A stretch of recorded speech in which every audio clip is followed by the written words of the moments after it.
Olá, boa tarde a todos. Estamos começando mais um bate-papo sobre estratégias quantitativas. Hoje é quarta-feira, dia 25 de julho. Para quem não me conhece ainda, meu nome é Ronaldo, meu apelido é TG. Eu trabalho aqui com o Roxo e às quartas-feiras a gente apresenta um bate-papo aqui sobre estratégias quantitativas. Queria dizer que o programa da semana passada, o bate-papo da semana passada foi muito interessante, foi muito gostoso e o que faz ser bom é a participação de vocês. Sem mais delongas, desejo aqui meu boa tarde para começar e quem quiser comentar alguma coisa, fazer algum tipo de pergunta, algum tipo de comentário, tiver alguma dúvida, o chat está aberto aí, por favor utilizem esse canal de discussão que para a gente acaba sendo muito enriquecedor conversar com vocês toda semana. Como eu disse na semana passada, a gente está aí com alguns projetos, com algumas inovações aí, que em breve a gente vai estar disponibilizando para vocês em relação a planilhas e rastreadores e filtros, etc. Mas por enquanto a gente vai fazendo na mão mesmo, que é o que a gente tem, mas a gente promete que em breve aí a gente vai estar implementando algumas melhorias e algumas novidades aí para vocês. O Arthur está desejando aqui boa tarde. Então, sem mais delongas, eu vou fazer um apanhado rápido aí sobre as principais ali, o cenário principal. Se tiver alguma coisa interessante nessas que a gente comenta, a gente puxa o assunto dali. Então, sem mais palavrórios, vamos direto aqui para a tela. Já temos aqui o gráfico do nosso querido Ibovespa e algumas linhas já traçadas, que eu já tinha traçado há algum tempo aqui. É impressionante como elas continuam valendo, né? Não estou falando que a análise técnica funciona nem nada, funciona como funciona, que nem eu disse semana passada sobre divergências, essas coisas, mas realmente eu estava olhando o gráfico da Vale, gráfico da Petrobras, que eu tinha feito algumas linhas aqui na outra vez que eu apresentei o programa nas férias do Collor aí, e realmente é impressionante como tem algumas linhas assim que acabam, alguns valores que acabam funcionando na análise técnica. Então aqui a gente tem, não sei se está bom, todo mundo aí está me ouvindo, está tudo bem? Se tiver algum problema vocês falem. Aqui a gente tem o gráfico do Ibovespa, né? Congestionado ainda naquele pseudo triângulo que a gente tinha comentado a semana passada, entre 57.600, 57.500 aqui e essa linha de 52.480, 52.481, enfim, aparentemente num prazo um pouco mais curto, desenhando um triângulo aqui que costuma se chamar de triângulo descendente. Normalmente, o que a gente gosta de falar sobre figuras é que normalmente triângulos, né, tendem a romper para o lado que estiver menos inclinado, né? Porque, ou seja, nesse caso aqui, como os topos estão descendentes, significa que não está, que a pressão de venda é maior, então que não deixa o preço subir passar de determinados valores para cima, ao passo que a parede aqui embaixo é mais reta. Mas o que acontece é que quando temos a inversão das probabilidades, aí, ou seja, esse triângulo para um analista técnico clássico seria um triângulo descendente, ele vai romper para baixo e vai levar o Ibovespa, a diferença aqui é 5.000, levaria para em torno de 47.000 pontos como objetivo desse triângulo aqui. Mas acontece que quando nós temos uma reversão da expectativa, ou seja, a maioria dos analistas técnicos ou quem faz análise técnica está vendo um triângulo descendente aqui, está vendo que os fundos estão mais ou menos no mesmo nível, apesar de já ter tido, olha quantos testes nós tivemos nessa faixa dos 52.500 aqui, 52.480, já estamos no terceiro teste aqui, né? E não rompe, ou a acumulação de distribuição aqui do índice não continua não indicando nada. O OBV também, que eu tenho aqui, a gente pode ver depois, também não está dando nenhum tipo de sinal para a gente. Mas quando a gente tem uma inversão da expectativa, ou seja, se esse triângulo, que é considerado um triângulo descendente, romper para cima, o tombo é maior, porque daí obriga os que estavam esperando esse rompimento para baixo a fechar rapidamente a posição, empurrando o índice cada vez mais para cima. Então é por isso que eu não gosto muito de olhar figurinha assim. Eu gosto de ter uma ideia, por exemplo, para mim isso é um congestionamento, né? Uma congestão aqui, nesse caso em fórmula de triângulo, mas é uma congestão que tem um range maior aqui em torno de 5.000 pontos, né? De 52.400 a 57.600, 5.400 pontos, alguma coisa assim, 5.200 pontos, enfim, e que vai diminuindo esse range, indicando uma diminuição da volatilidade, como a gente vê pelas bandas de Bollinger aqui, que vão se afastando, e a congestão confirmada pelo cruzamento das médias, aqui a média de 5 e a média de 21 aqui se cruzando o tempo todo, indicando a indefinição. Um lado negativo aqui dessa congestão é que o fechamento de segunda-feira já foi abaixo de um fechamento anterior aqui e veio buscar o suporte. Mas não tivemos nenhum fechamento abaixo deste fechamento aqui de 52.481 pontos. Então a gente não tem um cenário ainda tão baixista, mas a gente está aqui sambando em cima desse suporte de 52.400. Chegamos até a trabalhar abaixo disso, um pouco abaixo disso, mas não tivemos um fechamento. O que eu considero um fechamento abaixo de 52.400 pontos seria um sinal mais negativo para o índice. A gente fala no índice com um cenário geral, aí, um apanhado, já que o índice é uma média ponderada. Então, eu sempre continuo falando, se a gente der uma filtrada no mercado, aí a gente tem vários papéis muito... Desculpa, a gente tomou um gole d'água. Temos papéis muito bons ainda para dar em tendência de alta, fazendo congestão de topo ou de fundo, que é um cenário mais interessante de operar. Já temos algumas perguntas. O Arthur diz boa tarde, diz tá ok. O Marcão diz TG, boa tarde, você pode comentar Itaú SA4? Posso. TG, no gráfico não, nosso trocar para gráfico de linha, temos um fundo mais baixo que o anterior. Veja bem, no curto prazo aqui, com certeza, como eu disse, o fechamento, né? Deixa eu mudar aqui o candle. O fechamento anterior seria aqui, né? Então a gente está sambando em cima. Como eu disse que normalmente suporte e resistência não chega, para mim não seria um número, mas é uma região. É lógico que na hora de colocar o valor na boleta é um valor, né? É um número. Na hora que você vai comprar ou vai vender ou vai escolher stop, tem que ter um número lá. Não dá para você falar compra mais ou menos por aqui ou vende mais ou menos por aqui. Mas, como eu disse, eu ainda considero o fechamento mais baixo que a gente tem de curto prazo é esse 52.480. E a gente não teve nenhum fechamento aqui. Mas a gente está ali brincando de saci pererê na beira do precipício, né? Assim, não temos, como eu disse, não temos nenhuma dica de padrão de volume aqui ainda. Não temos grandes volumes forçando. A acumulação e distribuição aqui continua de lado. Né, ele não está nem despencando para cima, nem despencando para baixo, né, não está indo muito para cima nem para baixo, o que só reforça a hipótese da congestão. Se em algum momento a gente acabar perdendo essa faixa em fechamento de 52.480, aí a coisa começa a ficar um pouco mais pessimista, vamos dizer assim, e na melhor das hipóteses, exercitando o nosso polianismo, como eu sempre gosto de falar, olhando as coisas para o lado bom, a gente pode estar entrando num canalzinho de baixo aqui, né?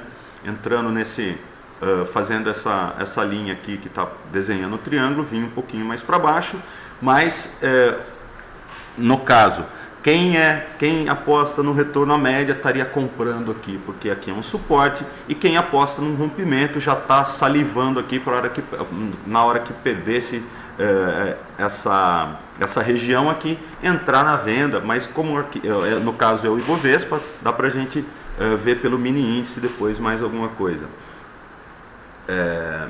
Vamos lá então, pela ordem. O Marcão pediu para a gente dar uma olhada em Itaú SA4. está numa situação um pouco diferente, né, do Ibovespa aqui, que está fazendo uma congestão aqui de fundo, né, nítida aqui, né, então vou colocar nem vou traçar para não poluir muito aqui, deixa eu só mudar a cor da banda de Bollinger para vocês enxergarem melhor, senão vocês vão ficar...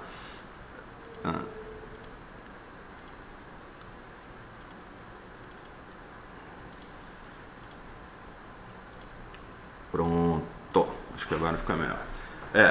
Ela depois a Itaú SA, depois de perder em gap aqui esse fundo, né, essa congestãozinha, não deu nem para fazer um stop de posição comprada nem nada, que é o grande problema de stop, é esse pulo que tem aqui, né, praticamente dos R$10,10, é isso aí que eu tinha visto da outra vez, né, R$10,10, já veio direto aqui para 9,40, 9,60, um gap de 4, 5%, praticamente não tem stop que aguente isso aqui.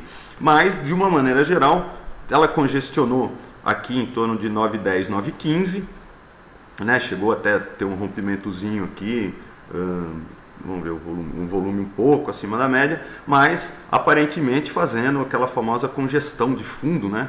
Deixa eu dar um zoom menor aqui, ó. Depois da grande queda dos 12 até os 8 aqui, ela fez essa congestão de fundo, né, em forma de um Wzão aqui, mas como eu disse, não gosto de figura, está fazendo, ao contrário do índice, está fazendo num prazo, vamos dizer, se a gente pegar desde abril, está fazendo um retângulo de fundo, se a gente pegar desde junho, está fazendo um triângulo aparentemente ascendente aqui. Então, posições, né, eu acho, a minha opinião é que um rompimento com volume acima dos 9,10, 9,15 valeria uma entrada, inicialmente para fechar esse gap nos 10,10. Bem, de 9,15 para 10,10 já é quase 10%, já estaria só de fechar esse gap aqui, já daria um bom trade. Então o objetivo inicial para qualquer entrada de rompimento aqui pode ser perto desses 10,10, desculpa, uma entrada em 9,5, 9,15, com um objetivo nos 10,10 para começar, que coincidentemente o objetivo desse retângulo seria nos R$11, né? A gente tem um retângulo que vai de 8 até 9,20, 9,20, então 10,40. 10,40 daria mais ou menos no topo dessa congestão ou no meio dessa congestão. Então, para fechar o gap, para ser mais cauteloso, seria uma boa entrada aqui, mas como eu sempre digo, está fazendo um triângulo aqui considerado ascendente, que a parte de cima é aproximadamente uma reta e a parte de baixo vem fazendo fundos ascendentes. Então um rompimento aqui estaria rompendo o que os analistas técnicos clássicos chamam de um triângulo ascendente. Para mim, rompeu uma congestão, fez vários zigue-zagues aqui, um rompimento com volume para cá pode gerar uma entrada com um objetivo nos 10,10. O Arthur disse que no gráfico semanal trocar gráfico, a gente já comentou. O pastor está falando, boa tarde, TG, você poderia analisar a carteira? Pastor, eu não posso analisar a carteira, que eu não sou analista de carteiras, nem nada do gênero. O que eu posso te dar de conselho existe um investimento que você nunca vai perder, que é investir em conhecimento. E se eu fosse você, eu continuaria estudando e vendo onde foi que talvez você tá com alguma deficiência de entender as coisas, ou no sentido de colocar minha cara aqui, desculpa. Se você quer, assim, você precisa achar a sua posição no time, vamos dizer. Você é analista técnico, você é analista fundamentalista, é o que eu disse. O melhor investimento que eu fiz foi tentar entender os prós e os contras de todos os métodos. Não existe método perfeito. Se existisse, todo mundo já estava usando, ele já estava deixando de ser perfeito. Então eu acho que você tem que, uma coisa que eu sempre discuti muito com o Roxo, você tem que achar a sua zona de conforto. Eu não sei quanto tempo você tem para operar, eu não sei quanto você tem para operar de dinheiro, eu não sei qual é o risco que você gosta de correr. O que eu sei é que se você está em uma posição perdedora há muito tempo, alguma coisa de errado você deve ter feito. ou você está querendo colher frutos muito curtos e você está querendo fazer uma coisa mais de longo prazo, é inevitável. Para um investidor, pessoa física, normal, que nem a gente, assim, a gente tem que usar o melhor dos mundos, a gente tem que usar um pouco de análise fundamentalística, a gente tem que usar, saber escolher boas empresas, saber separar o joio do trigo, que é exatamente nessa fase que a gente está, né? Como eu gosto de usar gráfico, eu acho a análise fundamentalista também tem muito furo e eu não tenho como, quer dizer, tem, mas eu não tenho assim, não sei qual seria a palavra, quando achar a palavra eu falo, mas eu não sei como chegar e validar uma análise fundamentalista assim. Muitos sites de análise fundamentalista têm cálculos errados de valores, mesmo programas, eles têm algumas ações que eles, não todas evidentemente, mas é difícil você saber qual está certo e qual não. E mesmo balanço de empresa é mais complicado você acreditar naquilo. Preço justo, então, nem se fala. Eu acho um absurdo o cara falar de preço justo quando 1% na variação da taxa de juros dá 20% de diferença num preço justo de alguma coisa. Mas dá para saber quais são as empresas melhor administradas, quais têm mais respeito pelo investidor, vamos dizer assim, quais são mais sérias. Uma frase assim para ficar, existem ótimas empresas que são péssimas para trade, e tem péssimas empresas que são ótimas para trade. É ótimo fazer trade nos papéis. Então, o segredo agora nessas épocas de incerteza, nessa época de que as coisas estão meio em dúvida aí, é que é onde vai se separar o joio do trigo. Você vê que a maioria das boas empresas continua em tendência de alta, né? A gente pode até dar uma olhada em algumas aqui. Então, o meu conselho aí para você, pastor, é o seguinte: primeiro, decida aonde você quer jogar, né? Decida se você quer ser um trader de curto prazo ou um investidor de longo prazo. Existem estratégias para ambos os perfis, vamos dizer assim. Você tem que saber se você é mais agressivo, se você é mais cauteloso. Exemplo, existem estratégias que você compra todo mês alguma coisa ou mais uma coisa. Exemplo, você recebe um salário e sobra um dinheiro para investir. Desse dinheiro que você vai investir, uma parte vai para renda fixa, outra parte vai de bolsa. Para essa parte da bolsa, olha quantas senões que eu já estou colocando. Você pagou as suas contas, sobrou um dinheiro no investimento, desse dinheiro do investimento uma parte vai para renda fixa, seja CDB, seja Tesouro Direto, seja o que for, e a outra parte vai para renda variável. Dessa parte com renda variável, você pode colocar tanto para trade, tanto para investimento, tanto para dividendo, olha quantas coisas, tanto para opções, olha quantas opções nós temos. Então, eu acho que você tem que escolher em qual posição do time você vai jogar. Se você vai ser goleiro, se você vai ser zagueiro, se você vai ser meia-direita, se você vai ser centroavante. E isso você só vai saber quando você estiver confortável. Se você estiver dormindo preocupado, significa que você está apostando mais do que você pode. Se você está dormindo preocupado, significa que você está fazendo coisas que você não entende. E que é preciso entender. Infelizmente, se você for levar um carro para consertar e não entender um pouquinho de mecânica, você vai ser enganado pelo mecânico, ou pelo menos ter um mecânico de muita confiança, que é seu amigo, ou que você já é cliente, freguês dele. Não adianta você ser cliente, tem que ser freguês, literalmente. Então, uma coisa que eu sempre falava, o pastor está falando Duratex para analisar, Duratex para longo prazo, vamos analisar. TG poderia analisar CEMIG e Marcão, vamos analisar. O Arthur está perguntando onde que eu considero fechar o gap. O fechar o gap é o 10 e 10 ali, né? 10 e 15 mais ou menos, depois a gente olha no gráfico. O Marcão falando, o pastor disse, desde 2008 eu opero e perco 50%. Pastor, é assim, basicamente, como é que você deixou chegar num 50% de perda, né? Se você é investidor, você não tem que estar preocupado com isso. Se bem que, para você ter 50% de perda, a sua carteira tem que subir 100%. né? Se você considerar que os melhores investidores do mundo têm 20, 25% ao ano de rentabilidade, você demoraria, se a sua carteira estivesse na mão do Buffett, do Soros, você ia demorar 5 anos para rever esse dinheiro. E isso é uma coisa comportamental também, que tem de finanças comportamentais. Por que a gente é mais tolerante à perda do que a ganho?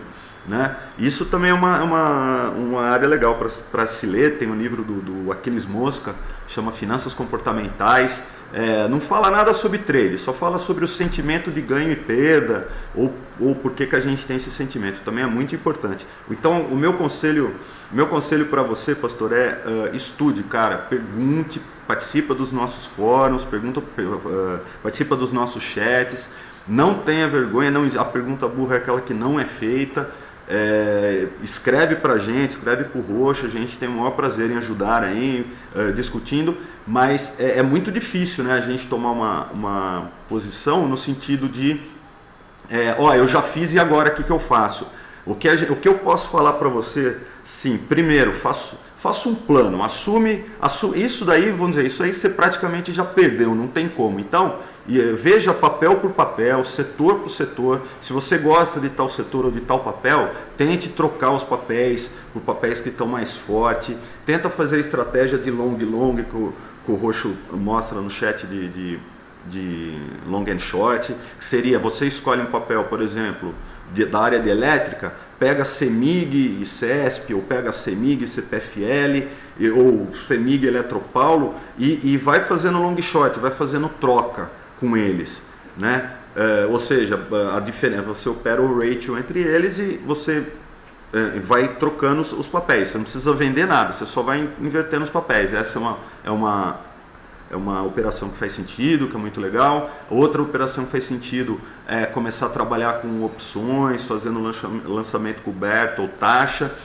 Eu já tive essa fase também de perder 20%, 40% e ficar lá olhando para o papel, ou ficar olhando para o gráfico sem saber o fazer. Mas o meu conselho acha onde é o teu espaço, acha onde é onde você se sente melhor, assim, se é fazendo day trade, se é fazendo swing, se é fazendo position, se é sendo investidor, se é apostando em dividendos, porque tudo tem prós e contras.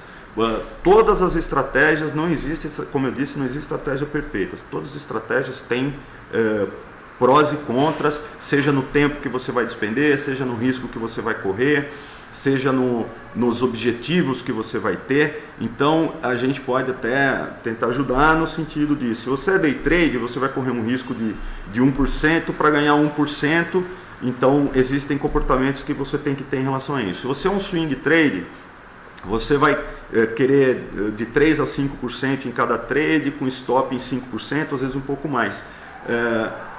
É isso que eu posso falar. E outro, o mercado é dinâmico. Uma coisa que funciona hoje e funcionou ontem pode não funcionar daqui para frente. Então tem que ser darwiniano, né? Tem que ser darwiniano não, tem que ser o cara que falou da adaptação, né? Adaptativo, não tem como.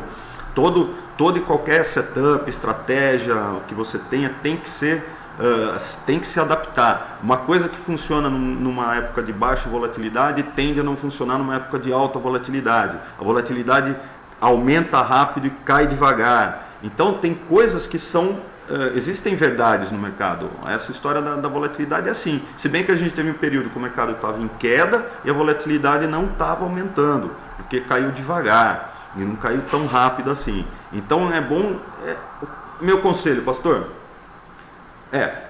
não perdeu, não realizou prejuízo, tudo certo. Agora, você vai ficar casado com o papel até quando? Né? Eu não perdi, eu não realizei prejuízo. O pastor falou, mas você vai ficar aguentando até quando? E se continuar caindo? Eu não quero assustar, evidentemente, mas a NET estava R$300, caiu para 9, entendeu? A Telebrás custava não sei quanto e virou centavo. Então, eu acho que tem que ter um limite, cara. Tá na hora de você colocar um limite na sua perda. Fala assim, a partir daqui eu tô fora e vai para outra, não tem como, né? E outra, prejuízo você compensa depois. Você vai ficar um tempo sem pagar imposto. Mas o fato de você ter... E outra, não tenta descontar no mesmo papel, aquele papo todo. Eu acho que você tem que ter uma estratégia consistente. Você acompanha todo dia? Tá, então eu vou acompanhar pelo gráfico diário. Eu só consigo ver uma vez por semana, então eu vou acompanhar pelo gráfico semanal. E eu acho que tem que diversificar as estratégias mesmo.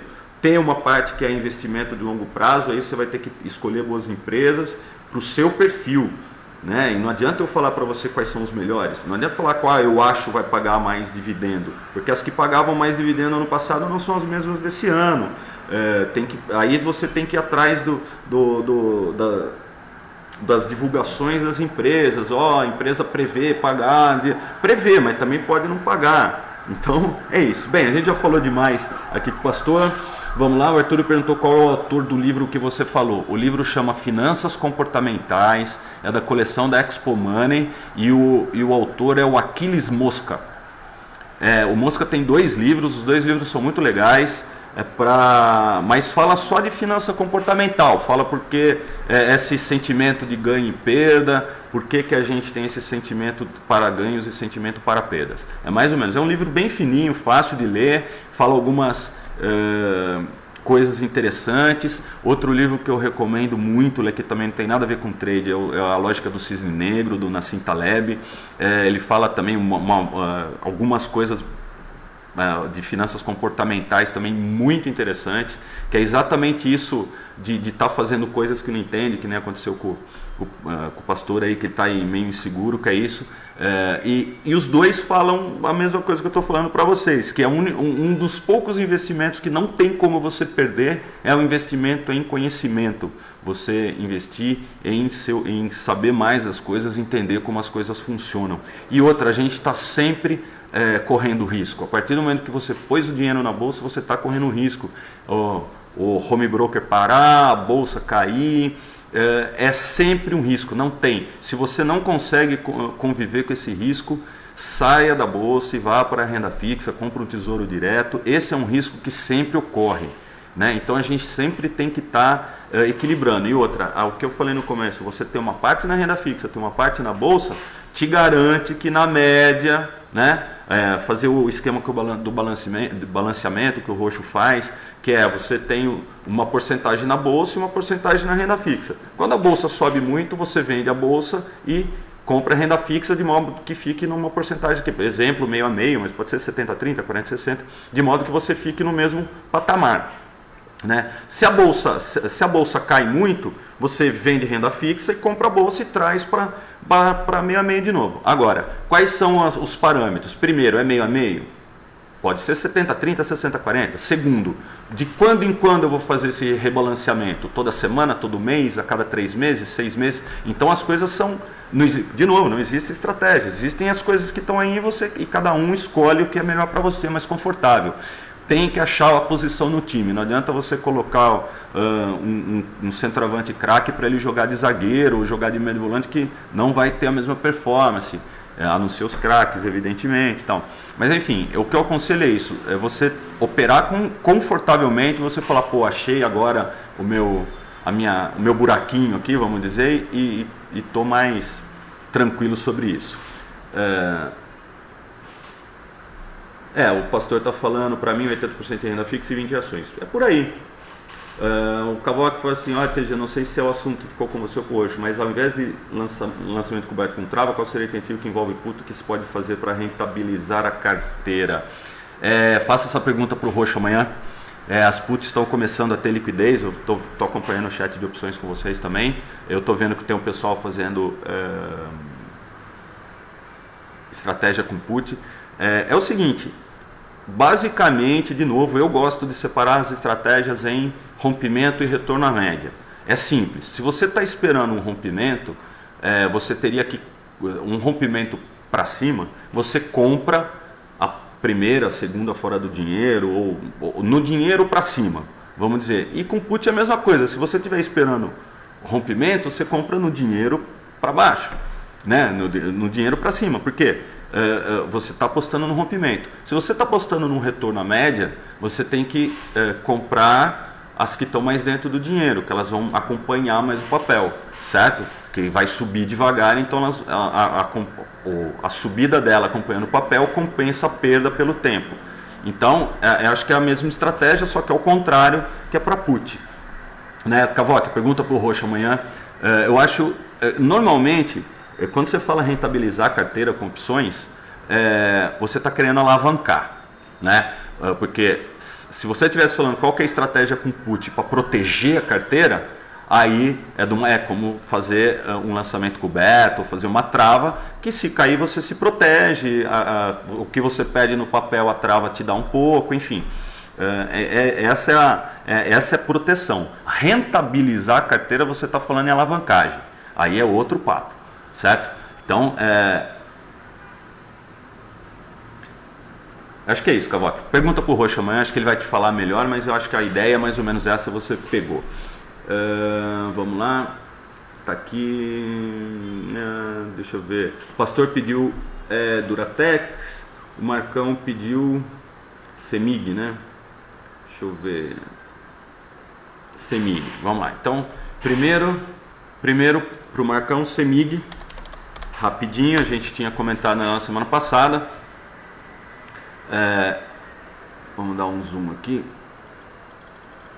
Ela, como a gente tinha comentado a semana passada nela, né? Ela ameaçou romper, as bandas continuam bem estreitas aqui ainda. Ela está até com o IFR que a gente tinha comentado a semana passada com o Arthur, se não me engano. Aqui que eu tinha comentado, ela fez um rompimento, fechou acima, não foi com um volume tão alto e nem com uma barra tão longa, né? Deixa eu ver se eu consigo aproximar aqui. Nossa, tá muito ruim aqui. A volatilidade dela está tão baixa, as bandas estão tão estreitas que está até difícil de ver, né? Vamos mudar aqui. Desculpa, gente, só rapidinho para ficar mais fácil de vocês verem. Como eu tinha comentado a semana passada, eu gosto de uma entrada um pouco mais clara aqui. Aqui a gente teve um candle muito curto, né? Tá vendo? Muitos candles muito curtos da Semig. A volatilidade está em ridícula, para não falar outra coisa. As bandas, a distância da banda de Bollinger está em 3 aqui, 10% de distância de banda de Bollinger. Já teve um pouco menos, um pouco mais aqui. Mas é isso, assim, está muito estreita, indicando uma volatilidade mais baixa. Se a gente olhar aqui, a gente pode estar perto dessa situação aqui atrás. Deixa eu ver se eu consigo arrastar, não consigo, mas enfim. A gente pode estar perto de uma situação como essa. Toda vez que dá essa contração de volatilidade, nesse caso ela subiu, mas aqui ela já está contraída há algum tempo, presa dentro desses 36,60, 38,60, né? Agora 39 e 33 e alguma coisa, num curto prazo entre 37 e 39, volatilidade baixíssima, bandas estreitas, mas continua em alta, como a gente está olhando aqui, né? Tanto nos topos e fundos aqui do curto prazo. Desculpa, gente, eu sou uma besta. Aqui, o que eu estava falando era aqui, né? De novo fiz a história de não colocar o gráfico. Aqui temos esse candle aqui, poderia ter um pouco maior. A contração da volatilidade aqui prenuncia algum tipo de movimento mais forte. Pode ser para cima, pode ser para baixo, ainda não temos uma pista. A acumulação dela está estupidamente esticado, ou seja, em todo momento que ela teve aqui dentro da congestão, a acumulação está subindo, né? Então a indicação é que esse rompimento pode ser para cima, mas lembra, tem que ter um volume alto e tem que ser uma barra mais longa. Então aqui não dá para considerar um falso rompimento nem nada, mas dá para considerar que é um pullback dos 38 aqui rompido, né? 38,09 rompido, que já tinha sido testado em fechamento e na máxima aqui. Então nesse candle aqui deu uma rompida, mas o volume foi baixo, aumentou o volume nesses 3 candles aqui e fez um volume um pouco maior que os outros nesse candle de indefinição aqui na ponta. E continua oscilando dentro desse retângulozão de topo aí. Se der uma realizada, o primeiro objetivo aqui perto dos 33,50, né, que é esse primeiro objetivo, está testando a base da congestão de curto prazo, mas eu estou impressionado com o tamanho desses candles aqui. Não é possível que fique desse jeito por muito mais tempo, se bem que o mercado está desabando, ela está se mantendo lá em cima. O pastor pediu Duratex. Olha, Duratex é uma boa empresa, pastor, por exemplo. Só que ela tem sofrido também, assim como todas as de construção, né? Então não dá para fazer. A entrada em Duratex teria sido no rompimento dessa congestão aqui embaixo, né? Então ela congestionou, a entrada seria aqui, deu oportunidade para os atrasados voltar e comprar um pouquinho mais aqui quando bateu na média. Agora está em tendência de alta no diário, topos e fundos ascendentes, as médias apontando todas para cima. Deixa eu arrumar de novo a banda de Bollinger aqui. É que esse daqui era um template que eu tinha e acabou pegando na maioria delas. Então, só para não ferrar com vocês, eu vou ferrar no bom sentido. Então aqui as bandas apontadas para cima, médias apontadas para cima, ela está em tendência de alta. Então no caso, se você tem a Duratex, ela está testando aqui uma resistência, hoje fechou acima da resistência, o que é fechou acima do fechamento maior dela, que tinha sido aqui, então é um bom sinal, né? Então a gente trabalha aqui com sinais, eu não trabalho com certeza nenhuma, viu gente? Você falar assim, o que vai acontecer, eu falo, não sei. Agora, o que pode acontecer, quais são as visões, eu acho que está legal. Então aqui, por exemplo, por simetria, ela pode vir buscar aqui ó, o topo anterior em torno de R$12. Então ela agora está 11,20, tem mais um espacinho para subir e testar esse topo anterior. Olhando no prazo mais longo, que é o que eu sempre gosto de fazer, né? Tem muitas resistências pelo caminho, né? Eu diria que primeiro 12, depois 12,50 e depois lá em cima em R$14, sendo que o topo dela é 16, 18, é um pouco mais em cima. Mas ela tem feito, mesmo num prazo um pouco maior, ela tem feito os fundos ascendentes, certo? Aqui, se a gente quiser, dá até para traçar alguma coisa nesse tipo aqui, certo? Tá, né, olhando, fazendo uma análise técnica mais tradicional, unindo os topos aqui. Está fazendo, só né, tirando uma correção um pouco maior, mas trouxe ela de volta para esse desenho aqui, né? Tá meio torto, mas é mais ou menos isso mesmo. Então, curto prazo, tende a testar os R$12. Se você achar que não vai romper da primeira vez, você pode vender aqui nos R$12 ou parecido, e esperar uma correção, comprar mais embaixo, a hora que ela romper, você compra o rompimento. Lembra que eu sempre trabalho com rompimento e retorno à média. Para mim é a base da leitura. Então, nada que você perguntar para mim, eu vou conseguir ficar sem falar em retorno à média e rompimento. Que são posturas diferentes, vamos dizer assim, são culturas diferentes. Tem gente que gosta mais de rompimento e tem gente que gosta mais de retorno à média. Pelo tipo de operação que eu faço, pelas minhas condições, eu sou um cara mais de retorno à média, eu não consigo pegar muito rompimento. Eu acho que rompimento você tem que ser um pouco mais ágil e tem mais coisa para analisar. Um retorno à média é um pouco mais steer it up, assim, um pouco mais tranquilo, vamos dizer, né? Um pouco mais sossegado. Então, Duratex já foi, Semig já foi. É isso aí. O EC está falando, TG, tem como mostrar a estratégia para diferenciar o papel para day trade ou para longo prazo? É o seguinte, vamos lá, EC, vamos para a câmera de novo. EC, é o seguinte, se você está operando por um longo prazo, veja bem, você já falou operar para longo prazo. Então você tem, quais são as estratégias? Você pode ter uma estratégia de acumulação do papel, é uma empresa boa que você acredita nela, enfim, depois eu vou colocar aqui um exemplo. Né?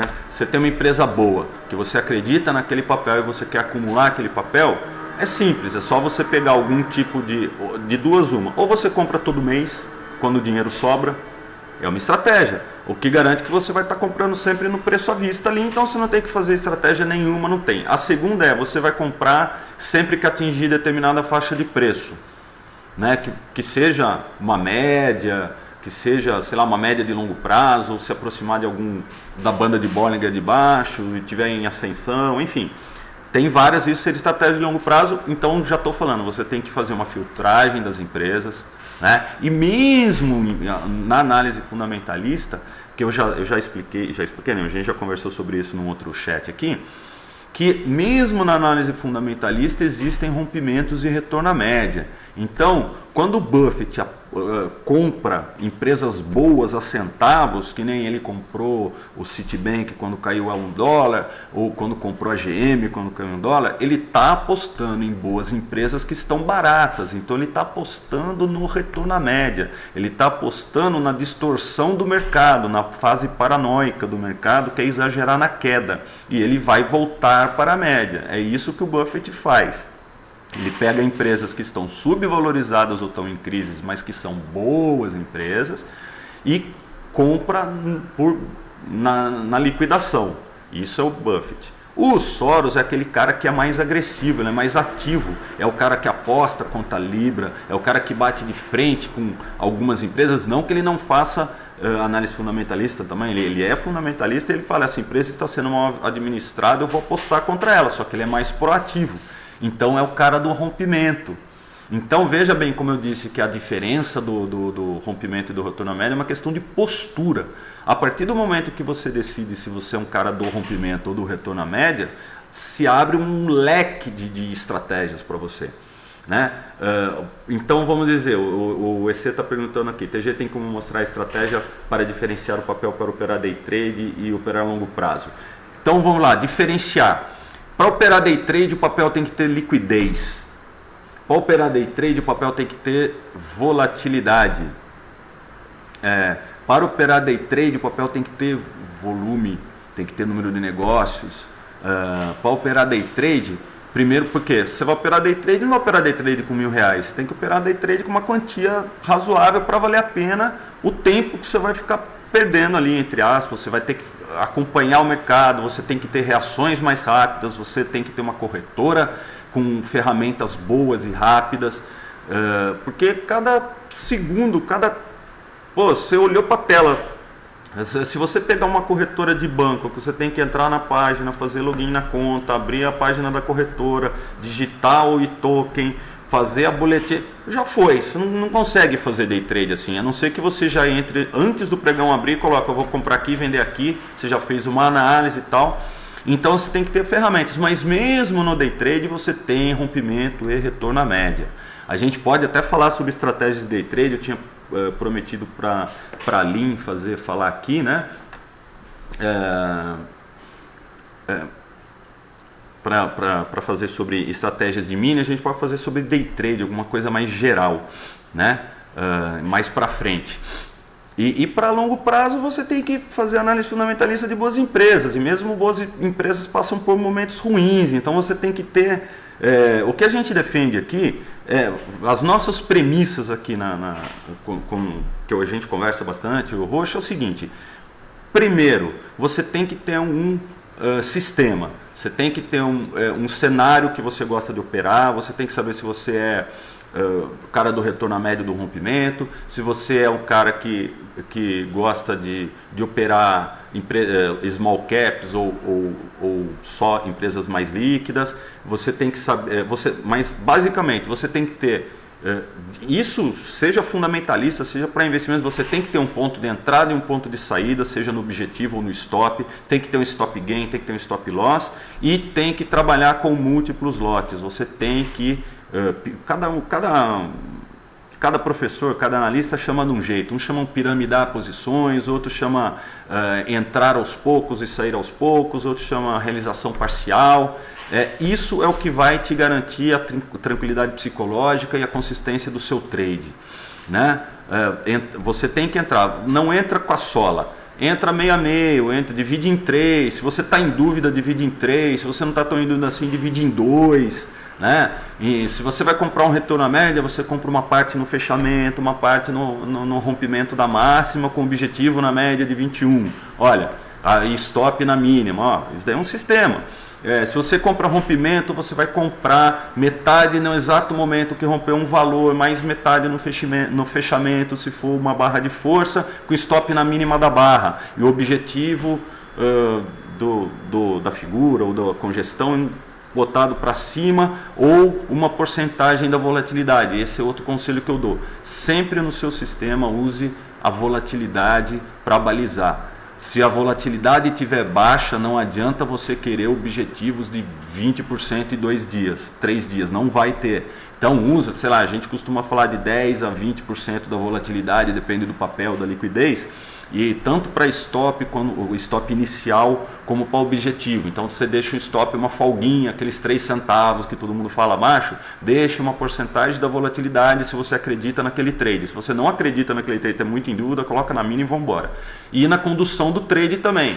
Não foi estopado no primeiro ou segundo dia, vai subir no stop para mínima ou para mínima menos um tantinho e coloca um objetivo também. Então a gente defende ter um sistema, e o nosso sistema é: saiba onde você está jogando, faça múltiplos lotes, use stop, coloca stop gain, stop loss, e você define. Se você quer stop automático, tem dores e delícias, como eu disse semana passada. Se você quer stop em fechamento, tem dores e delícias, como eu disse semana passada. Então, cada um pode escolher o seu.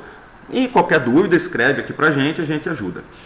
O Rask 0030, uma pergunta de iniciante: é viável fazer trade sem dedicação exclusiva à bolsa? Ou seja, a pessoa tem um trabalho em tempo integral com pouca disponibilidade, vale a pena tentar fazer? É só fazer pelo semanal, cara. Você pode fazer pelo semanal. Acontece que seus objetivos ficam maiores, o seu stop fica mais longe. Então, em vez de você perder de 2 a 5% num trade errado, você perde de 7 a 10. Mas quando você ganha, você também ganha de 10 a 15, de 7 a 10. O que vai definir é quantas vezes isso vai dar certo, quantas vezes isso vai dar errado. É possível fazer trade trabalhando todo dia sim. Mas a palavra-chave aí, como o Roxo já disse, é disciplina. Então você tem que acompanhar o que está acontecendo, porque no mercado sai muita informação. Olha que eu disse informação e não notícia. Você tem que aprender, tem que estudar, existem ótimas técnicas. Você quer fazer trade? É o que eu falei, estava comentando aqui. Você pode comprar todo mês com o dinheiro, né, depois paga as contas, tirar o dinheiro para renda fixa, etc. Você pode pegar esse dinheiro e fazer algumas apostas aí, apostas no bom sentido, né? Ou pode fazer acumulação, simplesmente escolhe 2, 3 empresas boas e no momento ali, estabeleça algum critério de saber qual para você está mais barata e vai comprando todo mês. Não importa que preço que está, você vai acabar fazendo um preço médio legal. Se a empresa for boa e não passar por um momento difícil, você vai ter cada vez mais dessa empresa. Então essa é uma estratégia de acumulação. Fazer trade seria, para quem trabalha, teria que ser pelo semanal. Então você espera fechar a semana, analisa o gráfico semanal, usa alguns setups que você conhece, que você confia, estude alguns setups, né, principalmente, e faça seus trades. Chega lá, segunda-feira de manhã, você liga para o seu corretor ou entra no seu home broker, já coloca as ordens em cima daquilo que você estudou e dá para fazer sem problema, né? Talvez seja mais difícil no caso do acompanhamento. Eu imagino, você está com o dinheiro lá investido e você vai estar trabalhando. Então, de novo, por isso que eu falei, entrar na zona de conforto. Você tem que, se isso começar a afetar o seu trabalho, você está fazendo isso errado, que nem circula pela internet, né? Você tem alguma coisa que você está fazendo errado. A outra maneira é você colocar o dinheiro na mão de um gestor, no caso aqui da gente, o Roxo, e ver quais são as rentabilidades e aprende um pouco com ele também, até você adquirir segurança para operar sozinho, né? Essas são conselhos, vamos dizer. Mas dá para operar sim. Se a pergunta dá para fazer o trade, vale a pena, aí vai depender da sua dedicação, vai depender da sua facilidade. Né? O que acontece é que as pessoas acabam durando pouco ou apostam muito. Então, como eu disse uma vez aqui, até uma moeda, se você jogar cara e coroa e decidir se é para comprar ou vender, só que se você tiver um sistema de gerenciamento de risco legal, você vai ganhar. Até no cara e coroa, você escolhe e fala, eu vou vender ou vou comprar. Vou comprar, só que daí você pega isso e coloca um gerenciamento de risco eficiente, ou muito bom, ou perfeito, não existe e tal, né? Então, tenha um sistema, ache um jeito de jogar. É que nem jogar Libertadores. Tem um jeito de jogar fora de casa, tem um jeito de jogar dentro de casa, e tem um jeito de jogar se o primeiro é fora e o segundo em casa, ou o primeiro em casa e o segundo é fora. Isso é um sistema. Eu li o livro do Keith Richards. O cara, né, o cara se droga tanto, está vivo até hoje. O cara tinha setup para se drogar. O cara tinha um setup para se drogar. Qualquer dia eu comento mais sobre isso. É impressionante. E eu acho que o cara só está vivo. Um dos motivos dele estar vivo, além da resistência, é que ele tinha um setup para se drogar. Impressionante. Então vamos lá. Vou passar, papapá, o Cavoc falando situação, esperei o rompimento, não rolou, perdi o stop, marquei o papel, voltou, fiquei entre vender e lançar. Bem, isso tá bom, Marcão, já marquei. Já aqui, abro o gráfico, desculpa gente, eu sou iniciante.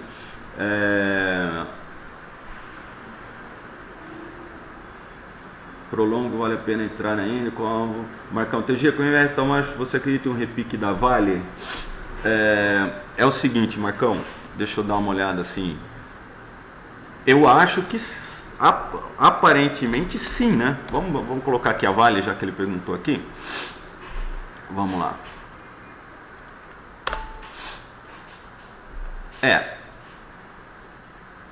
Veja bem.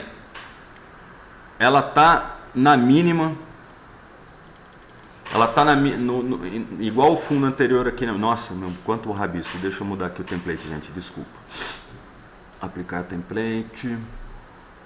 Chat. Boa. Oh, meu Deus. Eu preciso mudar isso no template.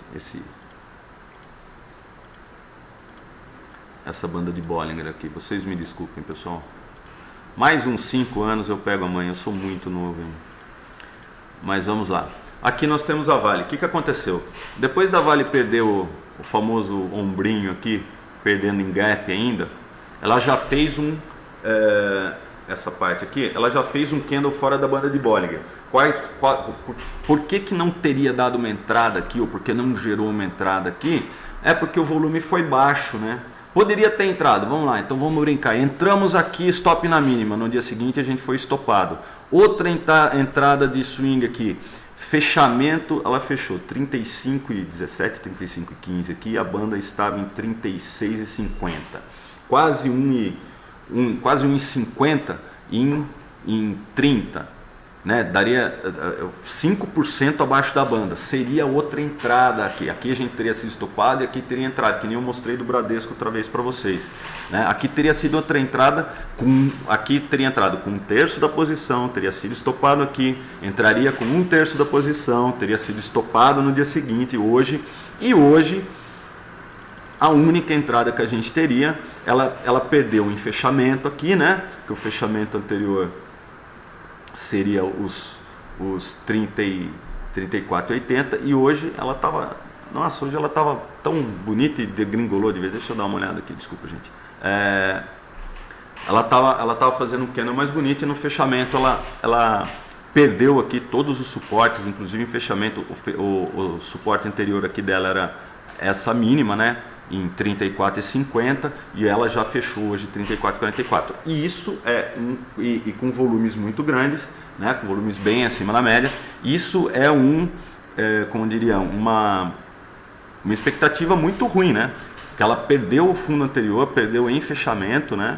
Mas não interessa, olhando graficamente, ela perdeu, fez um fechamento não só abaixo do fechamento anterior, como abaixo da mínima anterior.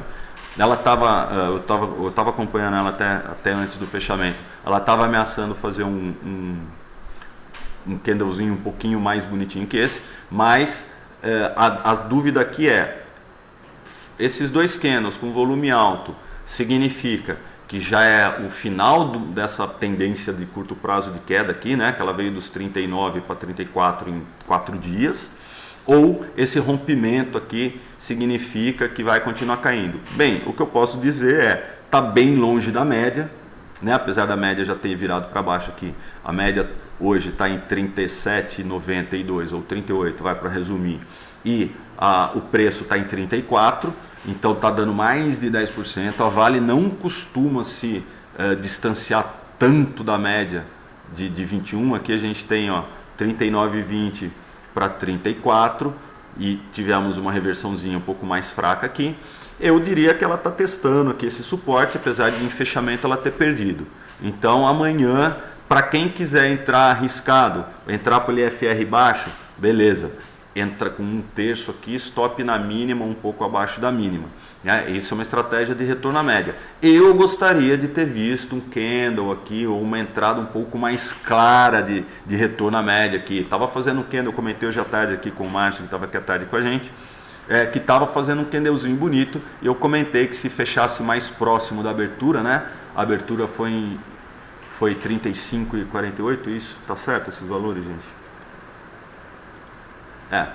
Deixa eu ver aqui se está certo, que eu estou achando. Mas enfim, que se o candle ficasse mais próximo do preço da abertura, estava fazendo um candle totalmente fora da banda aqui, um candle de indefinição, com volume um pouquinho maior, então estaria um alento. Mas se a gente for ver, a gente pode estar numa situação bem parecida com essa, fazendo um fractal disso aqui, ó. Dois candles grandes, os dois fechando para fora da banda, sendo que essa aqui ainda foi mais violenta, né? Se a gente tiver essa situação novamente, repetir uma situação como essa, amanhã a gente tem um candle, um candle de indefinição, pelo menos aqui, ou um candle mesmo de força, né? Aqui nessa região, é uma expectativa um pouco melhor para o papel, né? Sem que não confirma a perda do suporte aqui. Mas se amanhã a gente continuar caindo, a expectativa é negativa. E, como eu disse, apesar de estar longe da média de 21, está fora da banda de Bollinger aqui, então um candle de indefinição pode significar uma entrada de retorno à média, mas num prazo mais longo, né? A gente tem uma visão de teste aqui dos 33,80, que foi o fundo de 2011. Né? Dá até para, que é o que eu tenho até desenhado isso aqui, que foi quando eu fiz quando a gente cobria as férias do Collor, está dentro desse retângulozão aqui, né? Eu tinha colocado a Vale dentro desse retângulozão e com um suporte intermediário mais ou menos por aqui que eu tinha colocado, então ela perdeu esse suporte, tudo indica que ela pode vir testar os 33,80, 33,70 aqui embaixo, né? Mas a perda dessa mínima aqui não quer dizer nada. Para mim o fundo é aqui, né? O fundo é o 33,80. Aí é que o bicho vai pegar, né? Porque se perder o 33,80, ela pega todo esse triângulo e rebate para baixo. Então são R$10. Teoricamente a perda desse retângulozão leva ela lá para o fundo de 2008. Deixa eu ver se eu tenho aqui. Não tem. Vamos dar uma olhada. Deixa eu colocar rapidinho, que eu estou aqui embaçando, estamos conversando e o tempo vai passando, senhoras e senhores. Vamos lá.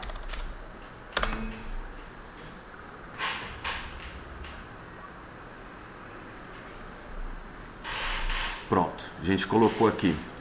Bem, olha, para vocês verem onde é o fundo de 2008, só para vocês ficarem mais desesperados, né? Fundo de 2008, hoje em dia o gráfico é ajustado, né? Então está em 17,61 foi o fundo de 2008. Né? A gente está aqui, está tranquilo ainda. Na hora que estiver aqui no 33,80, 33,90, ainda está tranquilo. Por isso eu disse que a perda dessa congestão aqui, a perda desse patamar dos 33,80 é um cenário negativo. Porque aqui, né, pô, de 35 para 33 não dá nem 10%. E é uma zona aparentemente de compras, né? Aqui, porque toda vez que bateu nesses valores aqui, ela acabou retornando, né? Mas, como eu disse, a perda dessa congestão traria, com algumas raras paradas aqui, traria o preço para algo em torno de R$23, o que não seria bom, não seria interessante para ninguém, nem para o índice, nem para quem está comprado em Vale. Marcão, então respondendo a sua pergunta, com efeito automático você acredita em repique na Vale? Eu acreditar não sei, mas eu gostaria de ver algum sinal disso, né? Como eu disse, para alguma entrada, poderia ter entrado com 1/3 da posição aqui. Qual a estratégia? Candle totalmente fora da banda, distante da média de 21. Entrar com 1/3 da posição, né? Se amanhã tivermos um dia positivo, outro terço no fechamento e outro terço na máxima, com o objetivo na média de 21. Agora, realmente não temos grandes indicações aqui na acumulação ainda, né? A acumulação não perdeu o fundo anterior e o preço já. Então eu gostaria de ter um sinal mais forte, é isso, respondendo de cara. O pastor está perguntando qual é o seu e-mail. Eu vou colocar aqui para você, pastor.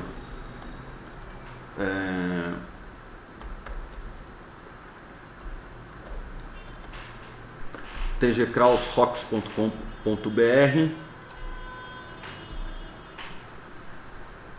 Está aqui. O pastor, ações que pagam bons dividendos, qual seria o prazo?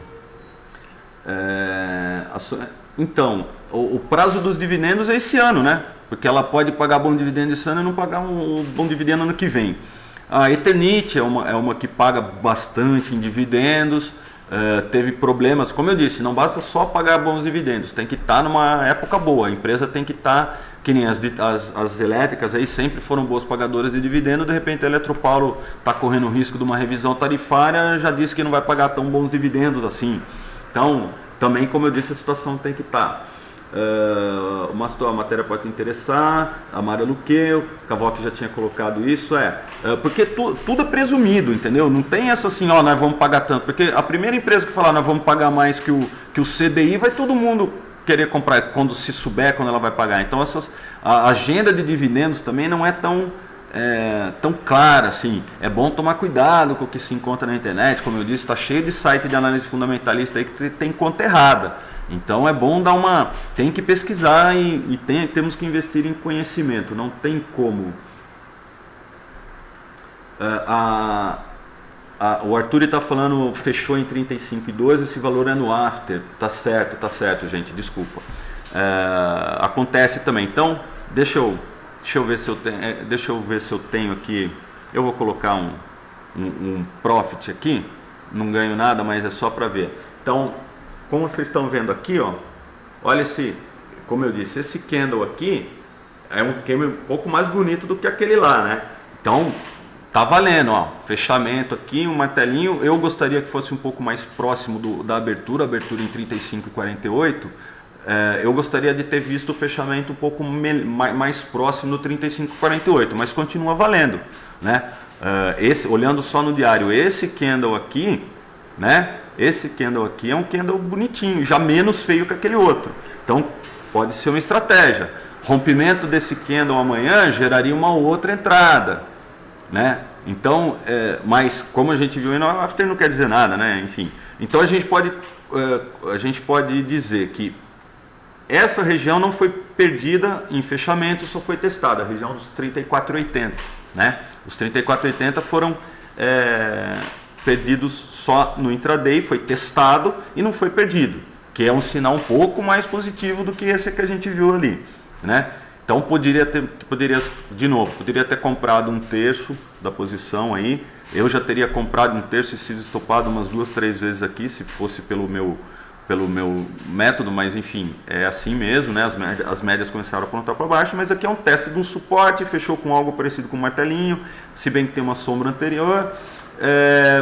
Qualquer entrada aqui, stop na mínima de hoje ou distante um tanto da mínima de hoje. A vantagem para quem trabalha com opções da Vale é que a volatilidade aumentou, então os prêmios devem estar bem interessantes. Ontem no fechamento eu já tinha visto que tinha uma opção da Vale que estava dando 3% no período aí de 20 dias e com proteção de 10%, eu acho ótimo para quem quer fazer uma taxa. Se subir você ganha 3%, se cair você fica no 0 a 0 até 10%. Eu acho, lógico, descontando os custos, precisa descontar os custos que cada um tem, né? Mas eu acho uma ótima estratégia. Nós estamos num suporte, nítido, né? Que nós estamos no suporte, então as operações de taxa acabam sendo interessantes mesmo. E aquela história, caiu, você tá até 10% de queda, você está no 0 a 0. Né? Subiu, se subir 10%, você ganhou só 3%, é o risco que você está correndo. Então eu acho bem interessante. Obrigado pessoal aí que corrigiu os valores. O Marcão falou, o Arthur falou, formou um martelo com uma longa sombra, podia ser melhor. O pastor perguntou se eu tenho Messenger. Eu tenho Messenger, meu Messenger é TG Kraus, pastor. Vou colocar no Messenger, TG Kraus. É isso, tudo que você achar de TG Kraus é meu. O volume também foi bom nessa região. Arthur, e foi um pouquinho acima da média, né? A média hoje em dia está em 635 e foi 800, né? Então foi 20% acima da média, já é um volume que dá para considerar como bom, né? Se bem que no candle de ontem foi um pouquinho maior. Já estamos aqui falando há 1 hora e 5 minutos. Eu me empolguei, me desculpem. Acho que tá bom por hoje, a gente já está falando há muito tempo aqui, vou cansar vocês. Eu acho que é isso o que faz a gente melhorar esse bate-papo. por favor, continuem participando. Todas as quartas-feiras a gente está aqui. Amanhã tem chat de opções avançadas do Roxo às 5h20 também, 17h20. Os chats de long short do Roxo, terça-feira, 3 horas da tarde, bem interessante também.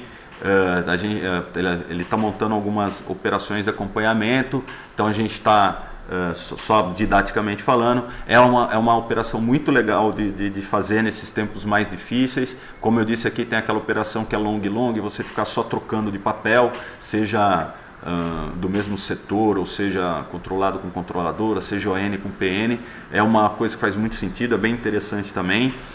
Não dá tanto trabalho assim, porque você não precisa alugar, vender essas coisas, mas para quem está na situação que o pastor está aí, que não sabe o que faz com os papéis, pode ser interessante para ir se recuperando a longo prazo, né? Uma queda dessa, se você quiser se recuperar em pouco tempo, é muito mais difícil, você vai estar se arriscando muito.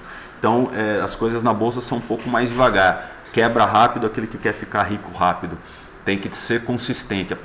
As palavras-chave na bolsa são disciplina e consistência. É isso que eu tinha para falar para vocês. Agradeço a presença de todos, continuem participando, sugerindo assuntos, sugerindo papéis, sugerindo a gente faz de tudo. E assim que for possível a gente marca um happy hour aqui em São Paulo para conversar e jogar a conversa fora. Obrigado pela presença de todos, boa noite, está sendo muito gostoso fazer, que continue assim. Muito obrigado pessoal, boa noite, vamos em paz e o Senhor nos acompanhe.